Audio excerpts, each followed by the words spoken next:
Ջի։ Դոկտոր ջան, հրատապ կարգով հիվանդներ ընդունում ես, չէ՞։ Գրեցեք ինչ գանգատներ ունեք։ Այս երտեսն ինձ վատա չես պատկերացնի։ Ճիշտ ասած մեկը գա, որ ինքը ինձ մի քիչ հարու ալինում, ինձ երտես ավելի արագ սկսում խփել ու ինձ թվում է կկանգնի։ Լավ, ուրեմն սենց ենք անում։ Քանի դեռ վերջնականապես կանգ չի արվում։ Ու այդ մեկը ձեզ չի կորցրել, շտապ գնում եք սրտաբանի մոտ։ Ինձ պես կարծում։ Հա, որովհետև գինեկոլոգը ձեզ դժվար օգնի։ Չնայած եթե մտածում եք կօգնի, կարող ենք առաջանալ։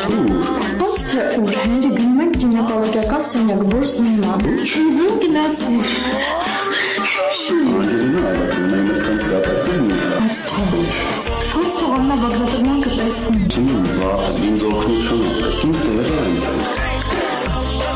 Այսինք բերես։ Ջի, սրանն է Բագրատովյան ասել, որ գալիս եմ ես աշխատանքի։ Մեր ակոնոմանի չի, կանդավաճան մտածում է տղու բարության մասին։ Հիմա ինչ ամենով գալու է ստեղ։ Չկով ինձ խանգարում։ Ոչ ոք չի խանգարել, ուղղակի չեմ ուզում, որ ասեք օսեների առիթ դառնա այս ամեն ինչով։ Ես չեմ թողնի, որ ես խոսակցություններ լինեմ։ Մեր մասին մի մտածի, որ կարող ես աշխատես։